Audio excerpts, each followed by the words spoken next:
This is Teachers Talk Radio, and you are listening This is the live. Friday morning break with John Gibbs on Teachers Talk Radio. My guest this week, Professor Matthew Clark, Chair of Education at the University of Aberdeen. We're discussing his essay, The Evil of Authoritarian Education, Banality and Compliance in the Neoliberal Era. Join us for a thoughtful and provocative discussion. I think you'll enjoy. This is Teachers Talk Radio, and you are listening live. Tune in live at ttradio.org, or to join in the conversation, download the Podbean app and search Teachers Talk Radio. Follow the hashtag TTRadio. Tune in, talk it out with Teachers Talk Radio.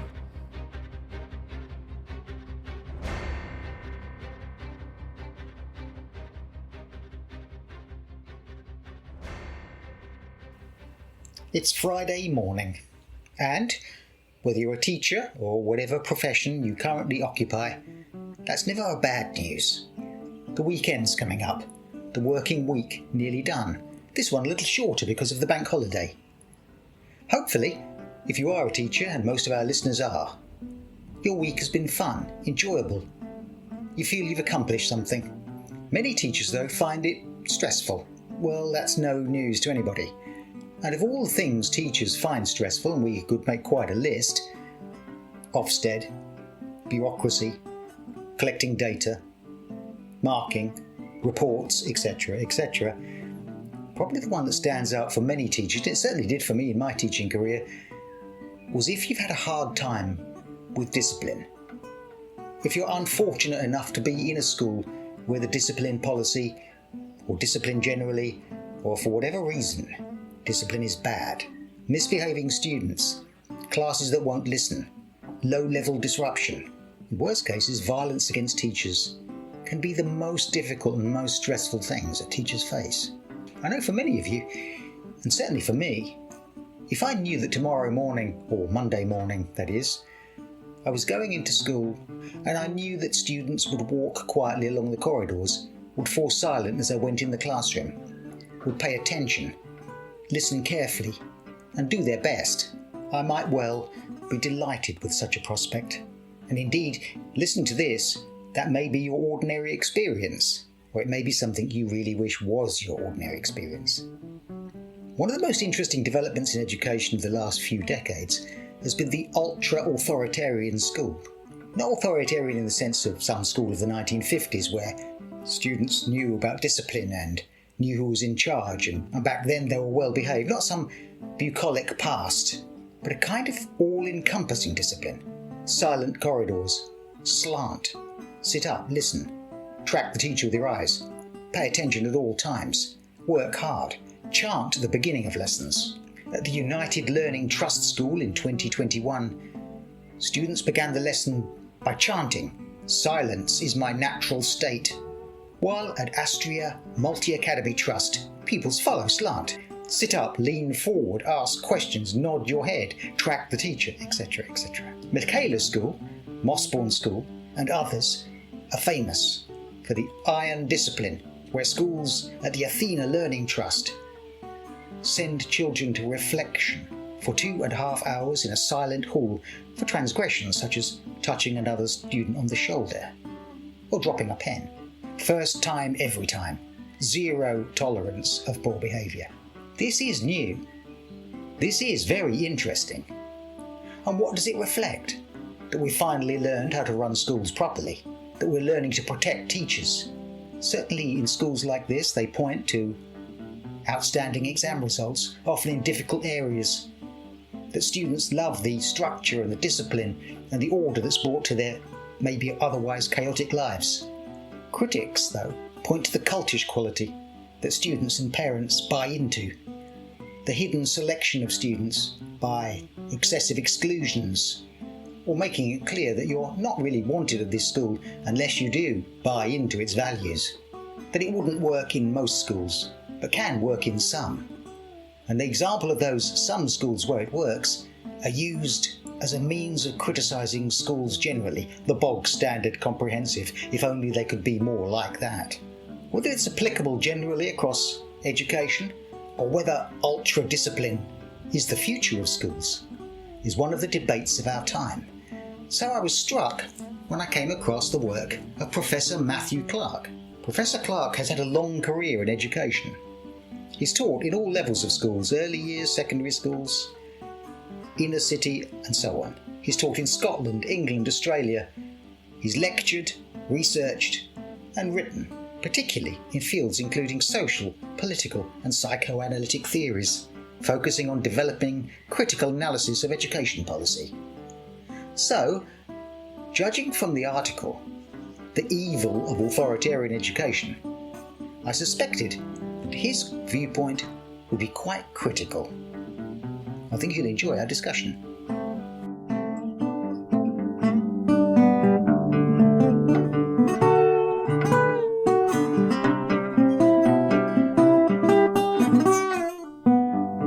And as the music dies away, we're back with my guest here on Friday morning, or whether you're listening on the podcast, welcome again to Teachers Talk Radio and the Friday morning break with John Gibbs. My guest this week, as I said in the introduction, Professor Matthew Clark. So welcome to Teachers Talk Radio, Matthew. Thank you, John. Thank you for inviting me. Now, as I was outlining to you before we started talking, and my loyal listeners, whoever they are, might know that as a retired teacher, I'm exploring what schools are for. And I came across quite a lot of your writings, struck a chord with me actually, in my teaching career as a change in the cultural background in which schools operate. And particularly with things like the rise of the neoliberal backdrop, which is like the wallpaper to education. Schools became competitive, more instrumental, more evaluative, more data-driven as my career went on. Mm. Is that something you've seen that is still in the full flood, or we've reached a high tide in that? Is that seems to me about 20 years that's been happening. Is it? It's still fully underway in that it's not showing signs of giving ground.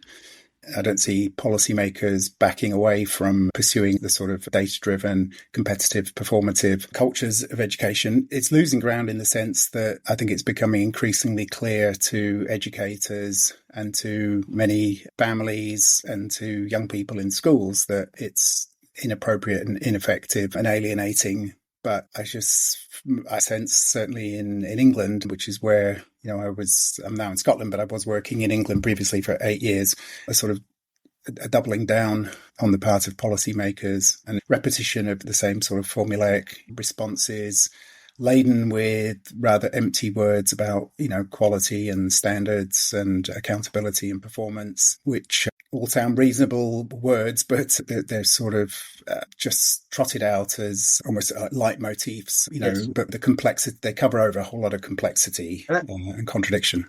And that seemed to me to be an increasing feature of education in the schools I taught in, was the difference between the rhetoric, particularly the kind of marketing of the school rhetoric, and actually what was occurring in the school.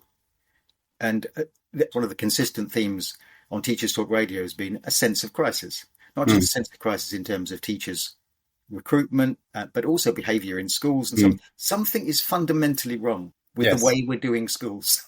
Yes, yeah. I mean, I think there's a fundamental contradiction, which I've tried to sort of write about in various ways, in terms of, on the one hand, we have a lot of rhetoric in education about every child matters, everyone can succeed, everyone can be a winner. And yet, certainly in the UK and in many, probably most Western contexts, schools are driven by a competitive logic, and competition requires losers as well as winners.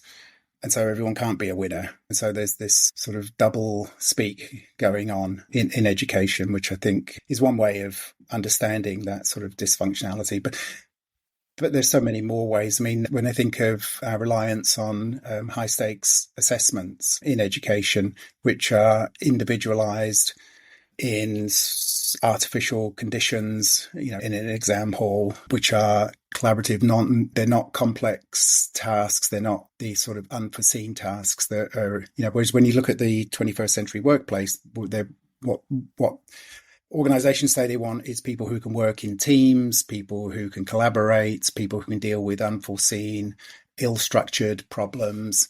That's not what we're assessing, So I think our schools are increasingly going back to the 19th century as we move I mean, forward how into many the times first. in anyone's ordinary life have you sat for 3 hours at a slightly wobbly table and Right. Yep. written a series of essays under extreme pressure? It's a moment when you're a student and that finishes, and Yeah. it never occurs again. No. That is not, and it doesn't, as you say, relate to anything in our ordinary lives. No. And I think it betrays the sort of sifting, sorting purpose of schooling, which is not overtly admitted to, except in terms of allowing people of talent to succeed, that sort of language. But one way to think about schools is as a mechanism of sifting and sorting and social reproduction. So, it turns out to be social reproduction because the types of education, the resources that are available are differentially distributed. And, if you come from a more privileged background, you're more likely to have a more privileged education, which is going to make your pathway to success easier. Yeah, and it seems to me that it's blatantly obvious, and yet the people that can't see it are mostly involved in the machinery themselves, the teachers. But the student, I have a feeling that the students can see this. It's a sort of emperor's new clothes thing. That an awful lot of what goes on in schools, the disaffection, the poor behaviour, there's all sorts of reasons why it's poor behaviour in our society and so on. But the sort of sense you have in schools of a pressure cooker, which was new to me in my latter stages of teaching, that students could see through this. That they knew that the thing on the wall that said you're all special and everyone's an individual and do the best you can and you can't possibly fail, as you say, was absolutely belied by what was happening in the sorting and sifting of the school system. So they saw that they were being gaslighted, that they were being told if you fail it's your fault. Yeah. And so we produce generation after generation of people who have either a sense of failure or a sense of rightful success, but they know somehow that wasn't fair. Yeah. I remember my daughter remarking on how they would have assemblies at her secondary school, encouraging everybody to be individuals and to pursue their own paths, and look around and see everybody in a uniform, and just the highly regulated disciplinary culture of the school just seemed to belie any notions of spontaneous individuality. Oh, absolutely. I started in education when uniforms were rare. And I can remember when I was a student in the 1960s, 70s at school, when I remember our head teacher announcing proudly to the school, this was in a big comprehensive school in Crawley in Sussex, and he said, "We're getting rid of school uniforms." Great cheers from the audience, from the kids. And he explained why. He said, well, you're getting rid of them because, he said, in the workplace, you'll have to choose how to address appropriately, and we'll expect you to dress appropriately, and so on and so on. It all seemed perfectly sensible. And yet, during my career, uniforms came back to every school I taught at. They were dressed in this uniform. Again, that paradox between it's an individualised society in an increasingly authoritarian world. I mean, talking of authoritarianism, I remember visiting some schools in Spain and asking about those, saying it's kind of interesting you don't have uniforms. They're increasingly common in the UK. And the response was, no, we don't like uniforms. It reminds us of the fascist era. Yes. I think the same is true in Germany, which I can completely understand. You can imagine going to a German school and saying, I've got an idea for improving this.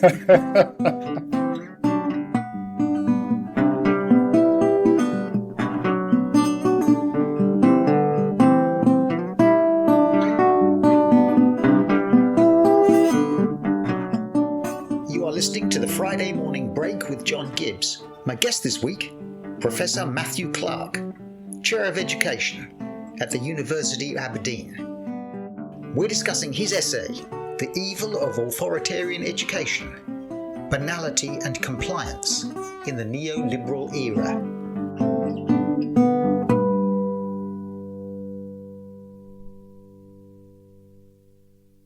I've always considered myself to be a caring head teacher who acts sensitively to support staff mental health.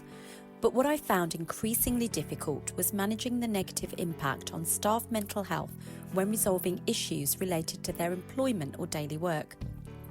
Heartfelt Leadership has been developed by Teachwell Toolkit as a handbook to support head teachers to overcome the challenges of school improvement while supporting staff well-being. We know that difficult conversations can quickly turn into conflict if procedures are not fully transparent, understood and followed.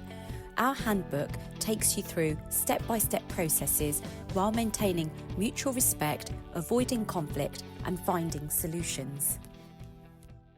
At Bloomsbury Education, we're passionate about supporting teachers with high-quality professional development books from leading experts. Whether you're navigating your first crucial years as an early career teacher or a more experienced teacher looking to refresh your practice or take a step up into leadership, our award-winning books are here to help. We publish practical books to support teaching across primary and secondary, from the very best in research-led practice to trusted advice on inclusivity, behaviour and curriculum design. Visit the Bloomsbury Education website at bloomsbury.com/education to find out more and use code BLOOMTTR24 to save 20% on all education titles. Bloomsbury Education, books for every step of your teaching journey.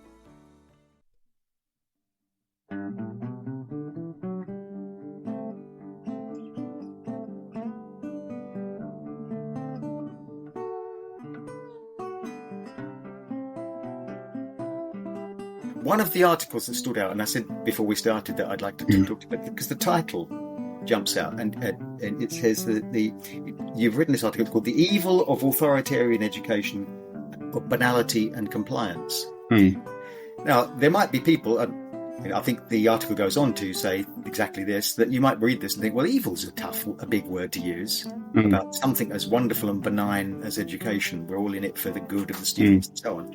So how did that article develop the idea of a sort of banal evil operating in teaching? Yeah, I mean, the article's written as a provocation, so it's designed to jolt readers hopefully out of comfortable sort of normalisation, enculturation into the status quo, and help people to sort of see things slightly awry. But the notion of banality and evil, as you know, many people will recognise, draws on the thinking of Hannah Arendt, who was writing about the Eichmann trial, how Adolf Eichmann didn't seem to embody this sort of demonic, maniacal sort of force of violence and evil, but was this incredibly dull and boring bureaucrat. And, you know, the evil that he committed came from thoughtlessness and from not really thinking about the implications, switching off, if you like, the ethical component of his being. And what, you know, my co-author and I are careful to keep repeating in the paper is that, you know, we're not saying that people are working in schools are evil. We're saying that the system is perpetrating what can be seen as a banal form of evil. And I would defend that in saying it humiliates young people. It targets particularly people from working class and from ethnic minority backgrounds who are often in schools that are particularly authoritarian. So there's a social justice element to it. It's anti-democratic in terms of promoting an attitude of compliance and conformity on the part of students, which is inimical to a free democratic society. It positions free thinking and critical questioning as insubordination and defiance. And aside from all that, if we are wanting schools to be effective, I don't think it actually is effective, because you're alienating students and limiting their capacity for full engagement in the curriculum. And that sort of, it didn't work anyway kind of thought. Yeah. I remember being at a school where it became increasingly like that. It had moved from being a quite progressive school. They adopted a uniform, and then on the way, they adopted what is effectively the punishment room, which was euphemistically described as the refresh room, where people would go to be refreshed. But it was in every possible respect. It was a punishment room. The students sat forward, they stared at the front. The teachers admonished them for putting their hands down, or for talking, or for coughing. And of course, they rebelled in all sorts of ways by making little noises when the teacher wasn't looking, and so on. And so they got themselves increasingly into a cycle of punishment. And I remember supervising this room one time and thinking, this is profoundly wrong. It isn't working, because the school, at the time, the behaviour in the school was declining. And yet our response to it was a policy of first time, every time, zero tolerance. Which was adopted by the then trust in the school. We could talk about trusts and so on in a little minute, but as it increasingly didn't work, so it was adopted more emphatically. Yes, yeah. That's that doubling down that I was mentioning earlier in terms of education policy. This, because the alternative is saying the whole template for schooling is not appropriate, and that takes time. That's an immensely complex task to rework that template. It's almost like you need to put everything on pause for a few years while you recreate it. But you don't have to do that, because you can make small changes and they can incrementally lead to a big change. But it's just very difficult for individual schools to do that in a, highly surveyed and monitored and audited, a highly punitive education system such as the one that predominates in England. Yeah, and I know that's what a lot of listeners might well be thinking, is that that's all very well you to say the punishment room and the refresh room, but I was glad to get that student out of my class because they were disrupting. And what do you do with a student who simply won't obey the rules? Why don't they simply obey the rules and so on, as they're told? And anyway, this conversation is pointless because it's what we've got. It's not going to change by Monday morning. And so, in a sense, you're sort of undermining the confidence of teachers by saying the whole system is badly wrong because it can't change anytime soon.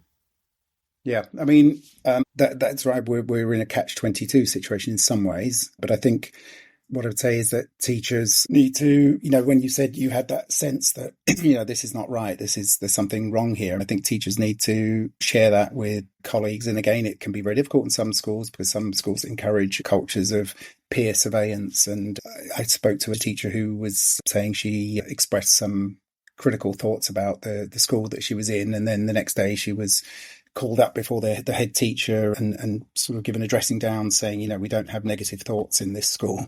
So, it can be very difficult. But I think, the only path to, an individual is not going to bring about change. It has to be done through people talking and collaborating, and somehow, teachers need to talk to each other and find ways to voice concerns. And as I say, it's slow, incremental, collaborative work.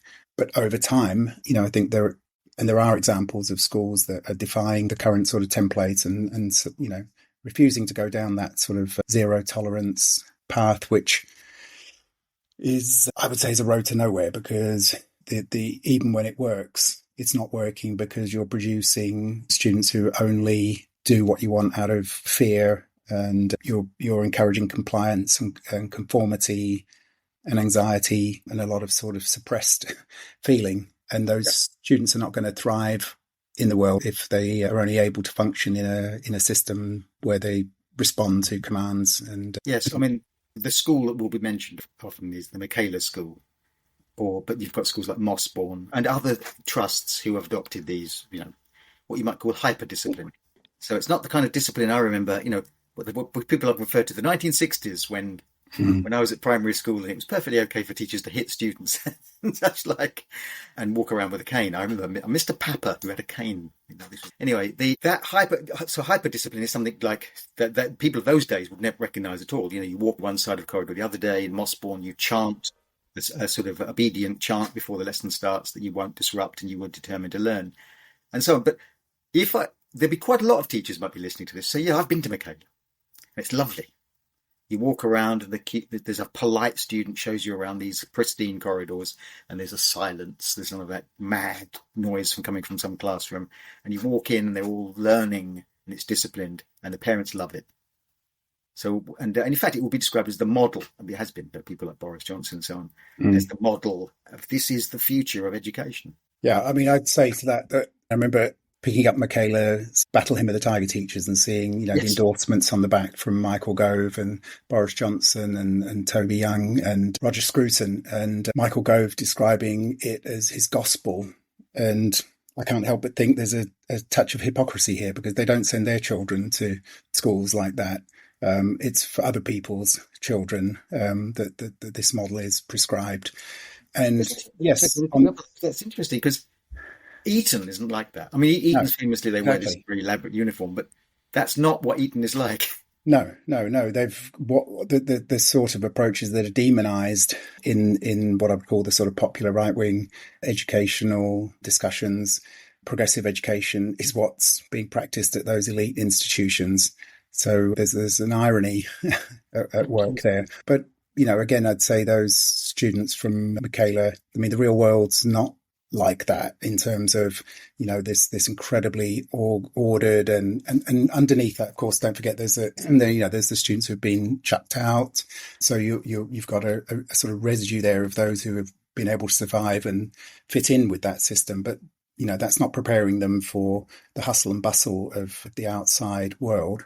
And it's also become a very selective school because there are so many families wanting to send their kids there that they are cherry picking students who are more likely to fit in with the model. So I think the idea that it's a template that can be rolled out across society is mistaken. And of course, another reason I would say that Michaela succeeds in its own terms, and the students are obedient and so on, is because not only is it selective, but it's also they've bought into it almost like a cult, in a sense that students in the sixth form almost never misbehaved. And yet I remember covering a class of year 11s, and they were difficult. They gave me a hard time. And yet those same students turned up in my politics class 3 months later, after the summer holidays, and they sat there obediently. And because they decided that they bought the values of this place. They'd chosen it.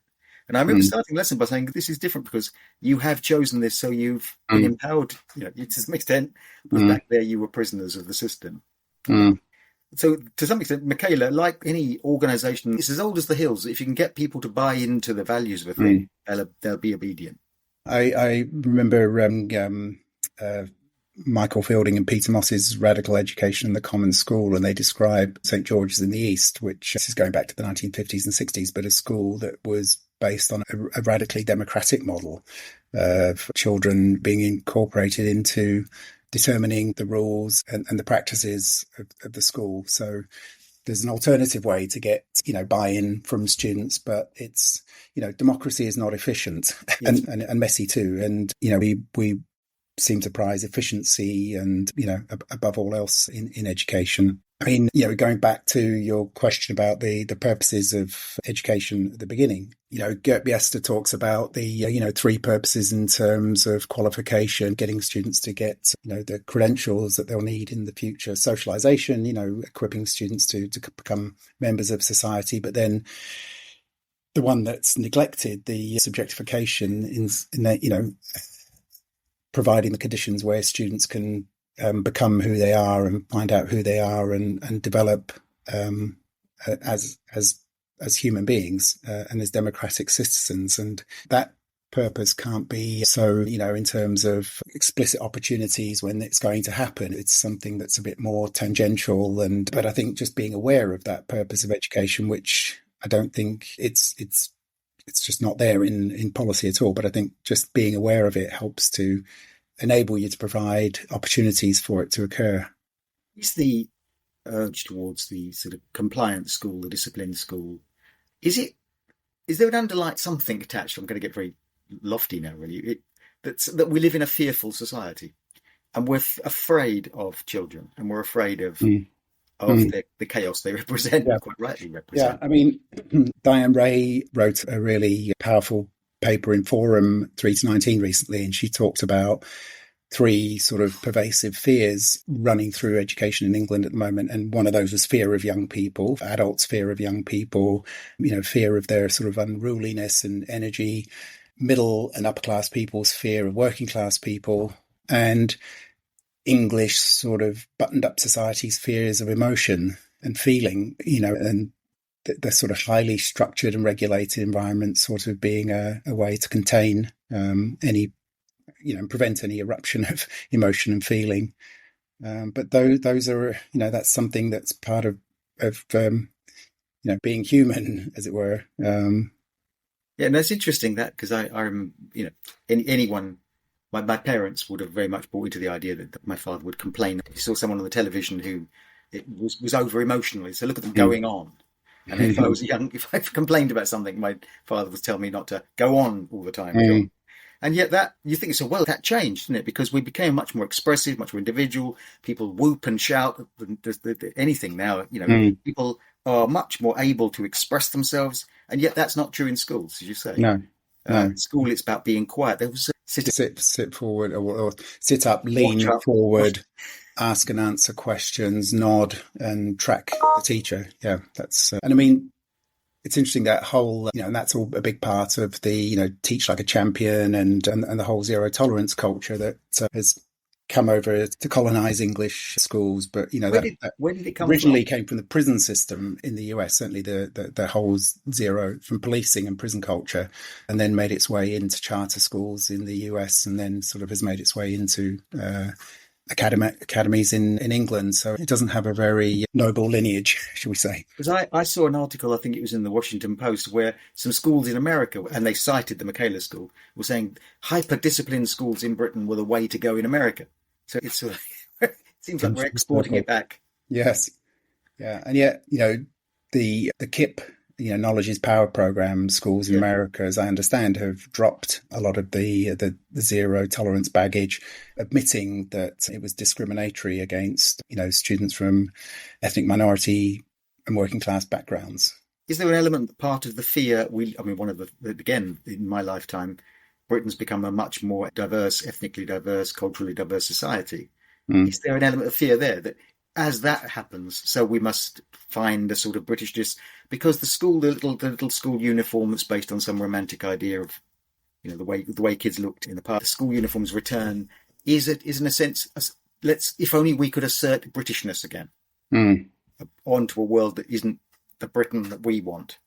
Yes, that's right. There's a sort of a neo-colonial sort of melancholy yearning going on there. A sort of desire for a world, a fantasy about, because that era of supposed greatness was not, unproblematic and, was in itself sort of full of tensions and contradictions. But, we project this, I'll get into psychoanalytic ideas here because that has been, quite a resource in my thinking. But the notion of fantasy as something that sort of irons out the contradictions and the tensions and the dislocations in any social reality. And of course, that can't exist in the present, so it has to be either projected back into the past, a la that sort of neo-colonial melancholy and longing for a purported golden era in the past, or projected into the future in terms of, if we could only eliminate these unruly students, or these radical, Marxist teachers, etc., we would have the perfect society. So the fantasy both involves a simplification of social reality, but it also has to involve a scapegoat, somebody who's positioned as being the obstacle for the non-realization, which is actually constitutionally non-realizable, but is blamed on particular people. And the link to, again, going back to the article about evil of authoritarian education, this is a recognized trope in fascist and proto-fascist thinking, is, the idea that somebody has to be blamed for the imperfections of current society, and you don't have to look too far back in history to see that sort of pattern and the sort of unpleasant ends to which it leads. Yes, that's interesting. Two thoughts occur to me. One is that a phrase you hear a lot is from people on maybe on Twitter or something like that, or X, whatever it's called, and they'll say these days students don't know, like the discipline that we had when we were kids. These days students, and so on, as if there was, as you say, a golden age of student behaviour. I said, I remember Mr. Papper in a primary school walking around with his stick and having my head crunched against another child's head when I was 8 years old for being in the wrong place in a school. So the route, to say, what, the 1960s and 70s, you really wouldn't want those schools back. No. You really wouldn't want them back. The other thing is, another enemy, the enemy are at the gates, and it's the woke enemy. Even quite reasonable people will say to me, well, these days, everything's woke. And we're somehow, and that becomes an all-encompassing label for everything you think is sort of wrong. Again, it's the supposed wokerati, another form of the scapegoat, that somehow if they weren't messing with things and pushing these politically correct driven demands, things would, we could all just get on and everything would be smooth, and which ignores the fact that democratic societies are about wrestling with difference and different priorities and different values and different cultures. It's a complicated conversation. Democracy, it's not just a uniform chant of everyone subscribing to exactly the same values and priorities and goals. And I started that conversation by saying, is there a sort of high watermark? Have we reached, is there an end in sight? Because in America, it's reaching quite extraordinary levels with Florida schools banning all sorts of conversations and books and so on. Mm. And critical race theory has become a label for trying to undermine Americans' very fabric by teaching students to hate their country and so on. That seemed to me, the flood is full there. In this country, where will this go? In other words, what I'm saying about this. Yeah. I mean, I think another thing about culture wars is that they're a sort of distraction from more fundamental issues of inequality and poverty. And so, so in a sense, whilst they seem to be highly politicizing, they're also depoliticizing in terms of they focus on these sort of cultural issues, which sort of prevent us and excuse us from actually grappling with, because, if you look at one of the patterns since, we were talking about the 1960s and 70s in Western society since then is growing levels of inequality in terms of socioeconomic wealth and income. And I think, that's, one of the books I constantly refer to with students is The Spirit Level by Wilkinson and Pickett, about how things are almost always better in more equal societies. And, they correlate all these indicators of psychological and social well-being with the levels of inequality in the 23 OECD countries. And they also do it with the 50 US states. And these, quite striking patterns emerge that things like, literacy rates, suicide rates, teen pregnancies, drug addiction, homicide, the list goes on. These things are always, the more unequal a country is, these things will tend to be worse. But rather than grappling with growing inequality, it's easier to say, no, our problems in society are created by these woke people who want equal representation of different cultures in the curriculum or whatever it might be. Yes, or bring a drag queen into school to convince students of something terrible. So in a sense, it's a sideshow that's a bit like the dead cat theory in politics. It's a distraction from more fundamental questions about growing levels of socioeconomic inequality in society. So if you're worried about the drag queen coming into school or teachers teaching, you're undermining students' sense of their own gender identity or whatever, or proudness, if that's a word, of their culture, of their country, you're taking your eye off of the enormous, the people who made a lot of profit under lockdown, all the inequalities, all the corruptions and so on, and things of that kind out there that are staring in the face. It is a kind of, you're saying it's going to look over here, not over there. That's right. I mean, those things you mentioned about the huge levels of inequality are sort of hiding in plain sight, as it were.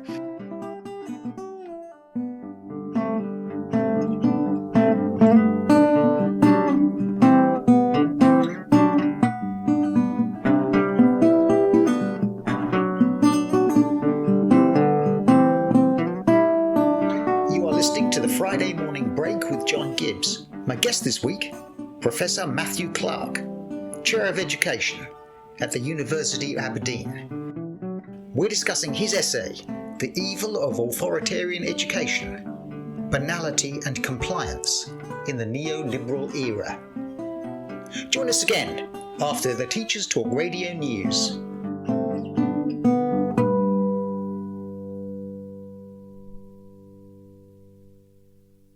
I've always considered myself to be a caring head teacher who acts sensitively to support staff mental health.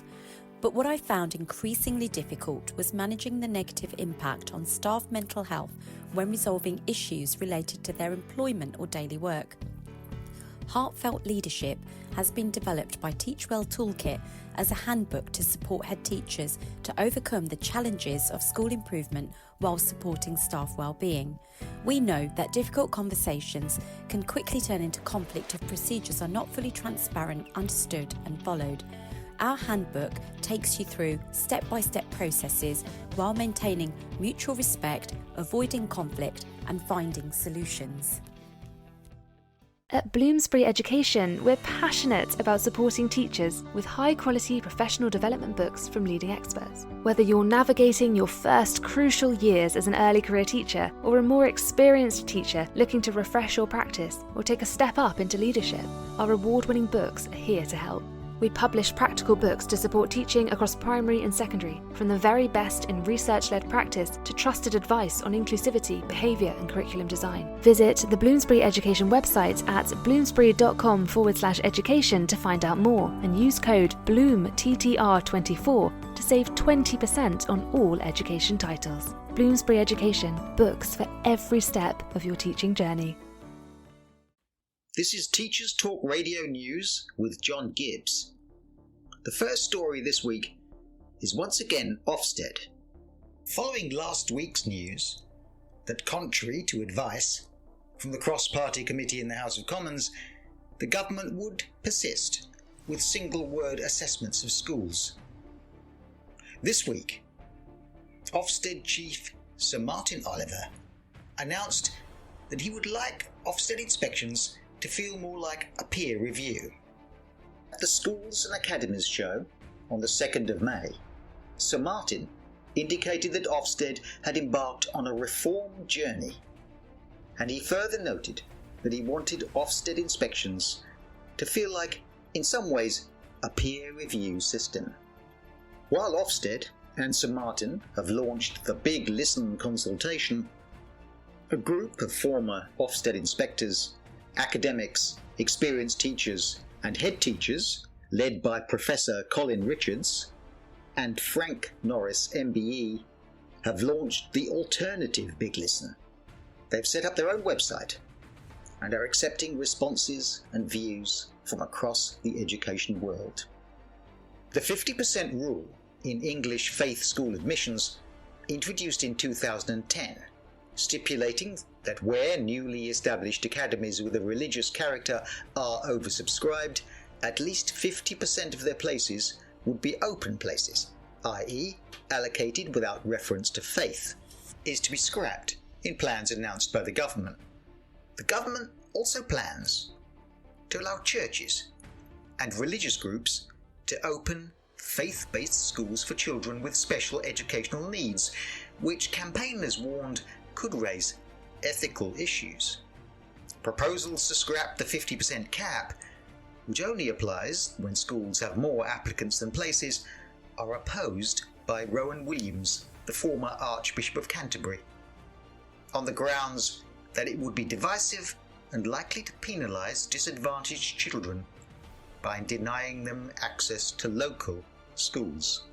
While the government believes that faith-based schools give parents greater choice, encourage better behaviour, and also academic outcomes, Andrew Copston, the Chief Executive of Humanist UK, is quoted as saying, "The proposal to allow 100% religious discrimination in new state faith schools will increase religious and racial segregation." Teaching assistants are again in the news this week. While recent stories of their declining numbers, their stagnating pay, have been regular features of the news, this week a survey reported in Secondary Education News involving 6,000 teaching assistants in England and Wales found that 39% are covering classes for at least 5 hours a week. A further 15% say they are leading full classes for at least 11 hours a week.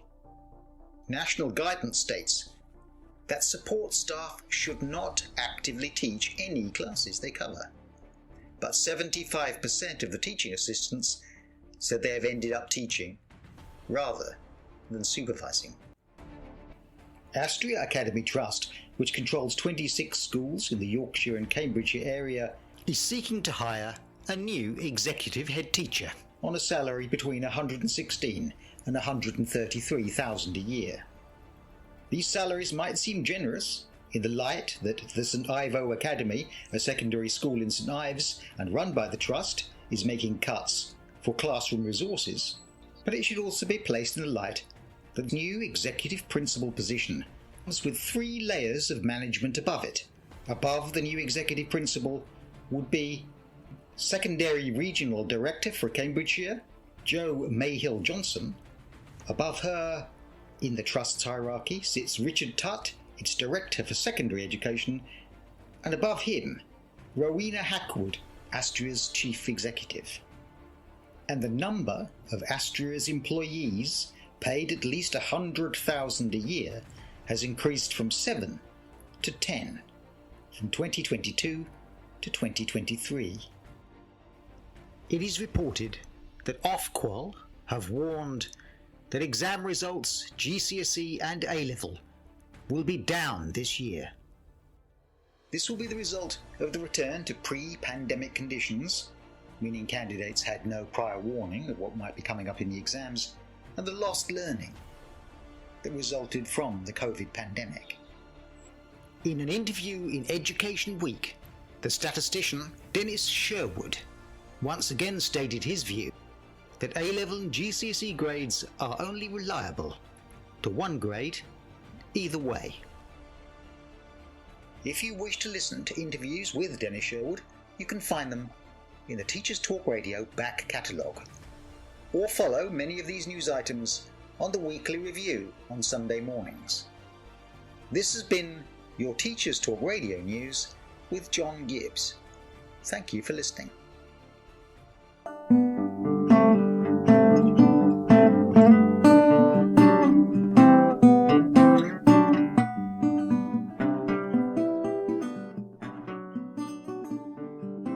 You are listening to the Friday Morning Break with John Gibbs. My guest this week, Professor Matthew Clark, Chair of Education at the University of Aberdeen. We're discussing his essay, The Evil of Authoritarian Education, Banality and Compliance in the Neoliberal Era.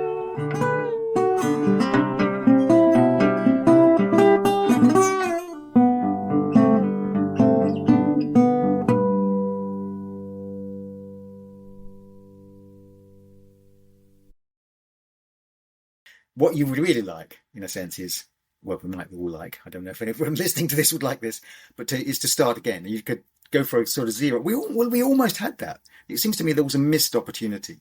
Schools, just in the last year of my teaching, that they shut the school.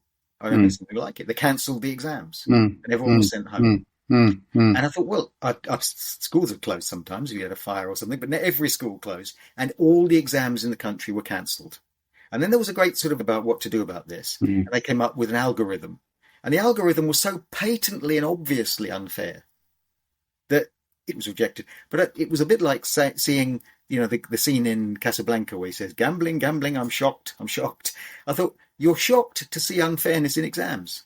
But that's what we live with. That's what it does. It's just this was so egregiously unfair. And I thought when that was dumped and they said, well, they're teachers, you tell us what the students are like. The sky didn't fall, it seemed to work, and we got rid of exams. It's back, the tide has flown back. Yeah, no, absolutely. I remember in those early days of lockdown, conversations about how this was exposing the deeply sort of flawed nature of the template of schooling that we were following. And this was an opportunity to radically rethink it. And, the reactionary forces soon sort of came back and doubled down, as I said before, and, huge drive to get everything back to normal, to all the discourse around catch up, which rejects that whole questioning of the model and just says, no, we've just got to do more, better, faster, etc.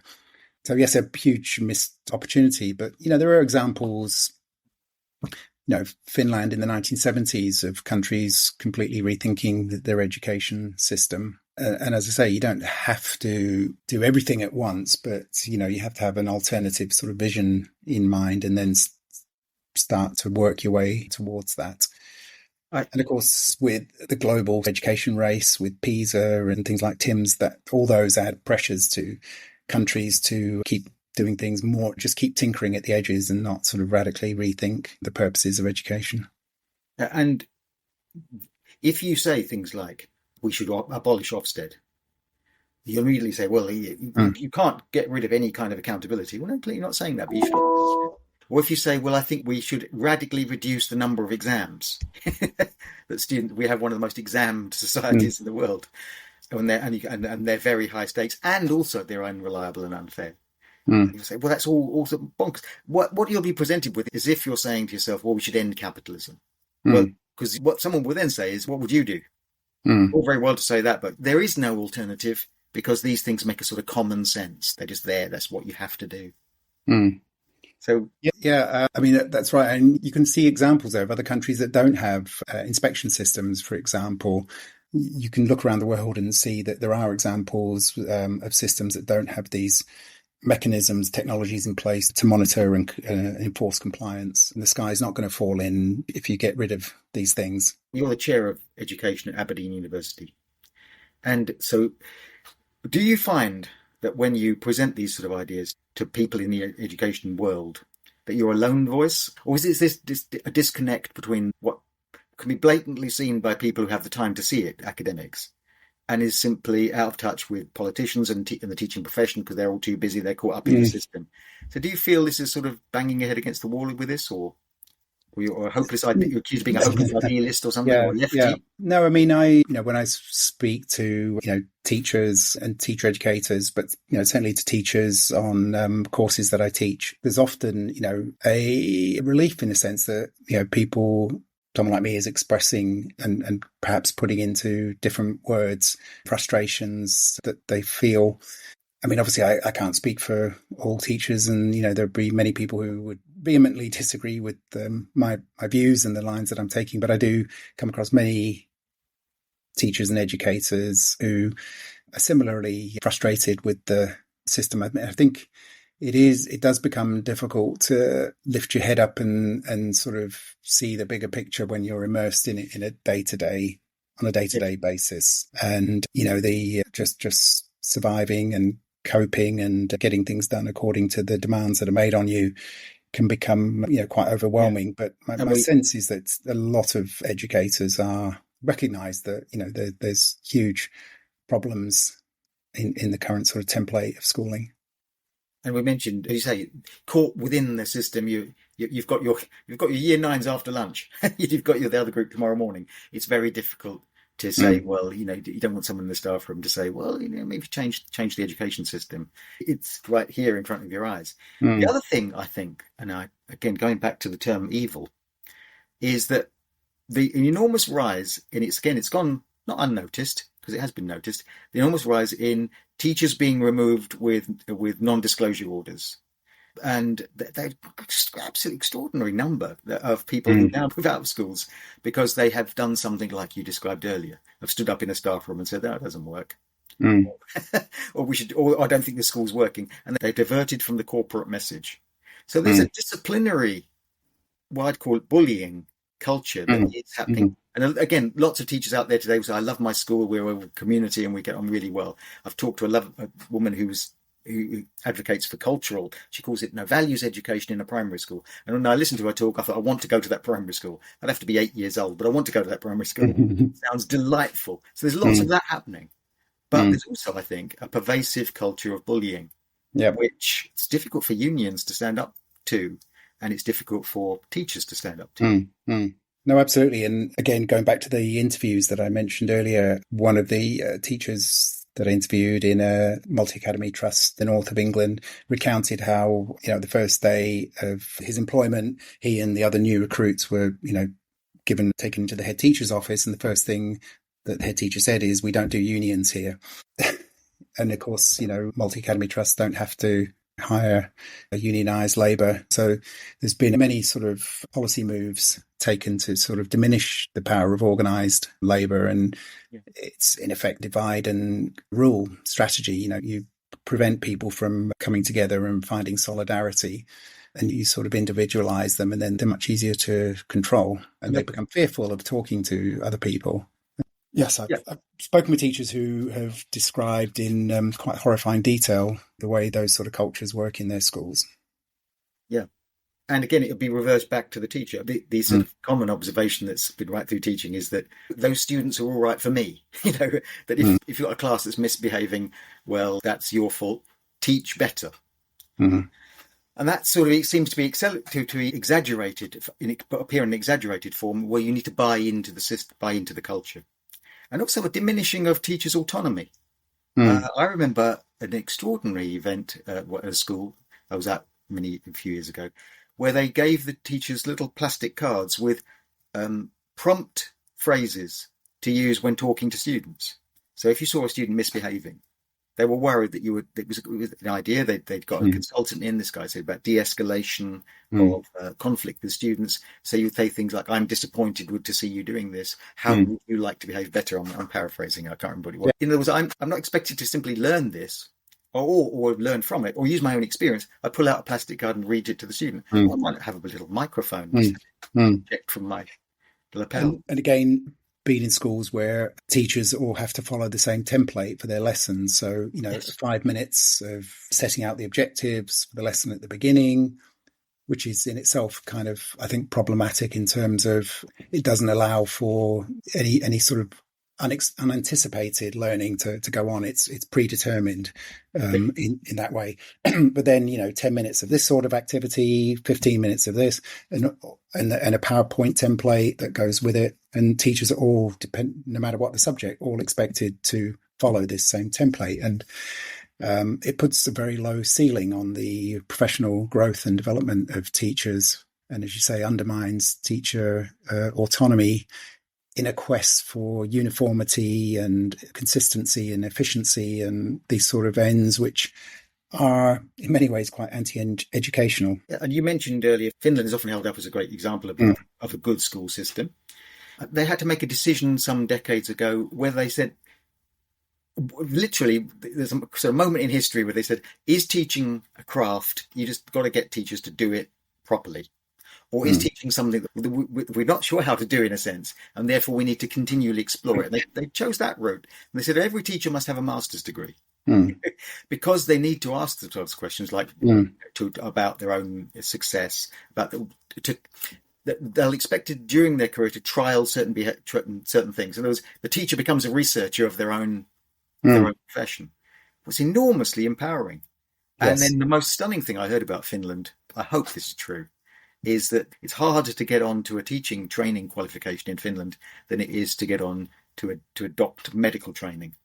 I thought, well, goodness, because it's so in demand. And here we are in Britain today, where I went from the beginning of my career where there were dozens of teachers applying for jobs, and now towards the end, when the school I was at would advertise and no one would apply. Posts remain unfilled. No, absolutely. And I think that those issues with the recruitment and retention of teachers, which are huge in England, but also in other parts of the world, are a manifestation of the damage done to education, to schools, to teaching as a profession. It's an open secret that, if you go into teaching, all that stuff around making a difference to individuals' lives is, that's not going to be your bread and butter. It's going to be monitoring and surveying and collecting data and attending administratively driven meetings. It seemed, yes, I can remember the ever more complex presentations of statistics. So meetings went from about the school to people putting up graphs that were so complex that they would often lose their way when talking about this particular cohort over time and measured against this group. And they try and identify the bits we had to work on, and it had no effect at all. It was a complete disconnect. But it was, and also the adoption at a time, schools seem to adopt increasingly managerial language and managerial approaches, just as the world of sort of capitalism and big corporations were dumping those things. It seems that we were somewhat behind the times. The managerial practices weren't even what Google or someone like that was doing. Yeah, and the school uniform is another, manifestation of that. Places like Google, people are in jeans and t-shirts, and working flexibly, etc., etc. And then we're telling sixth formers, was the phrase they used increasingly in sixth forms, we won't have a uniform in the sixth form, but you need to dress in workwear, in smart workwear, which is basically a suit. Which, and you're out there in the world, that was increasingly not the world they were going to work in. Probably we're going to get a Labour government towards the end of this year, possibly. How do you think that will be a time for optimism and change in education in this country? The next, if a change, can governments have much effect? I mean, yes, they can, because they can, do make radical policy changes. So to that extent, yes, they can. So, for example, if the government were to decide to abolish the GCSE exams, which I would argue in England is a redundant hangover from an era when students left school at 16, but also is a bit of an anomaly in the wider world in terms of having an intensive examination at 16 and then another one at 18. So that's just an example of the sort of thing that I don't see evidence of plans to do anything particularly different or radical from the Labour Party, but they're potentially good. But I would also caveat that by questioning the extent to which schools can compensate for society, which is, a question Basil Bernstein raised back in the early 1970s. And, if we really want different schools, we need a different sort of society, one that is less unequal, less driven by competition, more collaborative, more fair and just. And to expect schools to bring that about, which is often the sort of logic, if you like, in the way people talk about education in relation to schools bringing about social justice, is a mistake and a trap, in the sense that you can also change things about society. You could do things to redistribute income and make the country economically more equal. And I suspect that would lead to a different education system. So it's not just about changing schools. It's a worthwhile thought for someone like me, because I can easily fall into a romantic idea of that once upon a time there was progressive education, we didn't have uniforms, and it was all mixed ability classes and all these things, and it was lovely. But underlyingly was trying to change society as well, wasn't it? We had an idea about social engineering then that was different to the kind of social engineering now. If we're producing people to be good, we're trying to do something just as somewhat assertive there. Yeah. I mean, there's more radical ideas about education come from other parties. The Liberal Democrats were talking about limiting university places to 7% for students from independent schools to 7%, which is the percentage of the population that goes to those schools, which in one fell swoop, I think, would change the whole landscape of schooling in England by making those schools a much more risky proposition for middle class parents to send their children to, and then would lead to huge demands for massive investment in the state school system in England. But I don't see those sort of policies being advocated or spoken about by the Labour Party, unfortunately. No, or the selection of your place in the secondary school done random. I know there was an experiment in Brighton to do this, where you effectively, it's by lot, and you go to a school that you're given. And it was massively unpopular locally. And they're very active and politically active, and middle classes don't like it. You're right, because it's seen as one of those things that getting your child into the good school is fine. If you, that's Well, Matthew, we're coming to the end now, and thank you so much for the time you've given me today. We've explored all sorts of things. In a way, I can't help but feeling a great sympathy with much of your writing and beliefs, and I know that many teachers out there are so ridiculously esoteric sort of conversation. It doesn't relate to the real world, or you should see my year nines. You'd want a punishment room then if you had them in 5 minutes. But nonetheless, I think if there is an answer to what schools are for, it isn't the way we're doing it right now. You could change one or two things. If you could legislate into the education system, what would you do? I think I would, a quick thing I mentioned earlier about abolishing the 16-year-old exams in England, because I think they mean that secondary school years are basically wasted years, because the secondary school becomes an exam factory, preparing students for training them for their GCSE exams. And I think, at that age, young people are coming into, they're maturing to where they can really think in creative and original and critical ways. And what do we do? No, we train them to perform in these recitation exam systems. I mean, if I had spent more time thinking, I'm sure I could come up with other things. But I think that would make a huge change to secondary schooling. And look at other countries in the world; they typically don't have a high stakes exam at 16 years that kids have to take. But it is so wrapped around with, league tables and the whole sort of inspection system and the links to funding, that it's just very difficult for schools not to have an overwhelming focus on exam results. And I just think that it kills meaningful education in many ways in those vital years. I absolutely agree with that. And there's a whole conversation to be had about the awfulness of the preparation period, the months of preparation for exams in year 11. And a lot of teachers right now will be saying, hey, yes to that. And I think it actually has a possibility. happening, since some private schools are getting rid of GCSEs, or most of them anyway. So they're sort of odd. The private schools are leading the way in that. So, Yes. So Professor Matthew Clark, thank you so much for your time. Thank you, John. It's a lovely conversation. Yes, no, thank you. For putting up with the fact that I don't have much prepared. I just have a talk and see what happens. Yep. And I feel I've learned a lot. So Thank you. Thanks for inviting me onto the programme, and likewise enjoyed the conversation. And that brings to an end another episode of the Friday Morning Break with John Gibbs here on Teachers Talk Radio. And if you enjoyed our conversation this week, you can find it again as a podcast on Spotify and many other platforms. Next week, a guest who thinks asking what schools are for is really a waste of time. Join me again in 2 weeks' time. Thank you for listening.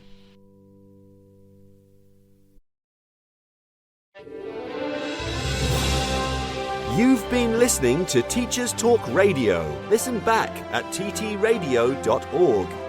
We look forward to hearing from you next time on Teachers Talk Radio.